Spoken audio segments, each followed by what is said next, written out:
আসসালামু আলাইকুম রহমতুল্লাহ। প্রিয় দর্শক, কেমন আছেন? আশা করি ভালো আছেন। প্রিয় দর্শক, পে স্কেল নিয়ে সরকারি চাকরিজীবীদের নতুন পরিকল্পনা। চলুন কালের কণ্ঠের মাধ্যমে আমরা জেনে নিই। প্রিয় দর্শক, সচিবালয়ের বাইরে দপ্তর, অধিদপ্তর ও স্বায়ত্তশাসিত প্রতিষ্ঠানের সব কর্মচারী সংগঠনের সমন্বয়ে গঠিত জোট দাবি আদায় ঐক্য পরিষদ। এই সংগঠনের সঙ্গে শিক্ষক সহ দেশের 22 লাখ সরকারি কর্মচারী সম্পৃক্ত। পে স্কেল নিয়ে সরকারি চাকরিজীবীরা অন্তর্বর্তীকালীন সরকারের সময় থেকে আন্দোলনে নামেন। লাগাতার আন্দোলনের ফলে সরকার তাদের দাবি পূরণ কিছু পদক্ষেপ নেয়। সর্বশেষ এ সংক্রান্ত একটি কমিটি গঠন করা হয়েছিল সরকারের পক্ষ থেকে। তবে চাকরিজীবীরা এসব পদক্ষেপের বাস্তবায়ন চেয়েছিলেন নির্বাচনের আগে, তবে অন্তর্বর্তীকালীন সরকার তা বাস্তবায়ন করা যেতে পারেনি। সে সময় অন্তর্বর্তীকালীন সরকার জানায় নতুন নির্বাচিত সরকার তা বাস্তবায়ন করবে। গত বৃহস্পতিবার 12 ফেব্রুয়ারি অনুষ্ঠিত হয় ত্রয়োদশ জাতীয় সংসদ নির্বাচন ও গণভোট। নতুন সরকার গঠনের প্রক্রিয়া চলমান। এবার পে স্কেল বাস্তবায়নের জন্য সরকারের চাকরিজীবীরা নতুন পরিকল্পনা হাতে নিয়েছে। নতুন সরকার প্রধানের সঙ্গে সাক্ষাৎ করে তারা তাদের দাবি বাস্তবায়নের আবেদন করবেন।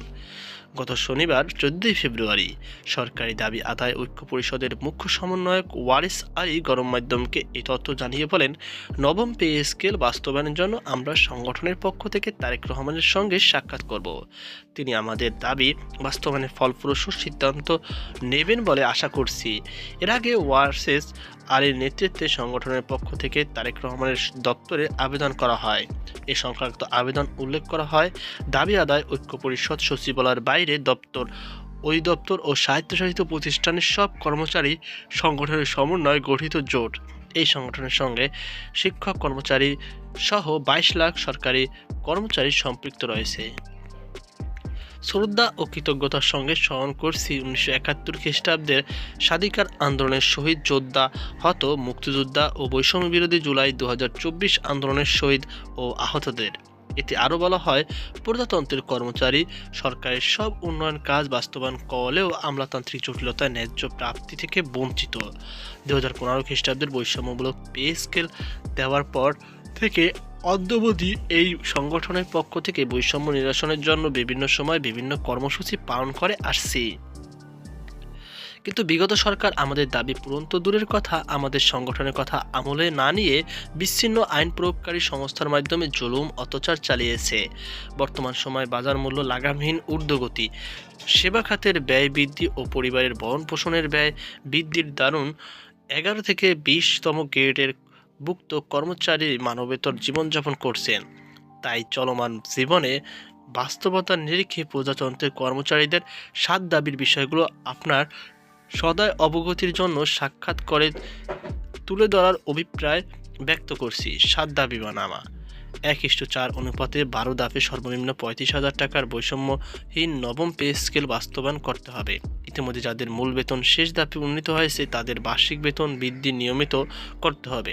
2015 খ্রিস্টাব্দের পে স্কেলের গেজেট প্রত্যাহারকৃত 3টি টাইম স্কেল সিলেকশন গ্রেড পুনর্বহাল সহ বেতন জ্যেষ্ঠতা পুনর্বহাল এবং সব স্বায়ত্তশাসিত প্রতিষ্ঠানে গ্র্যাচুইটির পাশাপাশি পেনশন প্রবর্তন সহ বিদ্যমান গ্র্যাচুইটি আনুতোষিক হারে 90% স্থলে শতভাগ নির্ধারণ ও পেনশন গ্র্যাচুইটি 1 টাকার সমান 500 টাকা নির্ধারণ করতে হবে। ব্লক পোস্টে কর্মরত কর্মচারী সহ সব পদে কর্মরতদের পদোন্নতি বা 5 বছর পর উচ্চতর গ্রেড করতে হবে।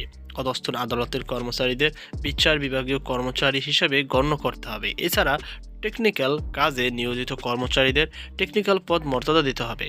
কর্মরত কর্মচারীদের বেতন স্কেল শেষ ধাপে উন্নীত হওয়ার বার্ষিক বেতন বৃদ্ধি হচ্ছে না বিধায় চাকরিরত কর্মরতদের বার্ষিক বেতন বৃদ্ধি অব্যাহত রাখতে হবে।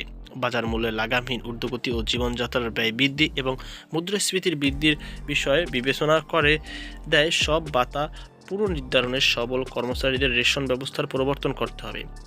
চাকরিতে প্রবেশের বয়সসীমা 35 বছর ও অবসরের বয়সসীমা 62 বছর নির্ধারণ করতে হবে। উন্নয়ন প্রকল্প থেকে রাজস্ব খাত স্থানান্তরিত পদাধিকারীদের প্রকল্পের চাকরিকাল গণনা করে টাইম স্কেল এবং সিলেকশন গ্রেড করার অবকাশ নেই বলে অর্থ মন্ত্রণালয় থেকে জারিকৃত বৈষম্যমূলক আদেশ বাতিল করতে হবে। এতে আরও উল্লেখ করা হয় যে এসব বিবেচনা করে বাংলাদেশে জাতীয়তাবাদী দল বিএনপির সর্বোচ্চ অভিভাবক ও মানবিক গুণের গুণী বিশিষ্ট ব্যক্তি হিসাবে আপনার প্রতি শিক্ষক ও কর্মচারীদের বর্ণিত দাবিগুলো সাক্ষাৎ করে উপস্থাপনার তারিখ ও সময় দেওয়ার জন্য সবিনয় অনুরোধ জানানো হলো। তো প্রিয় দর্শক, এই ছিল আমার সর্বশেষ আপডেট। সকল ভালো থাকুন, সুস্থ থাকুন। আজকে পর্যন্ত, আল্লাহ হাফেজ।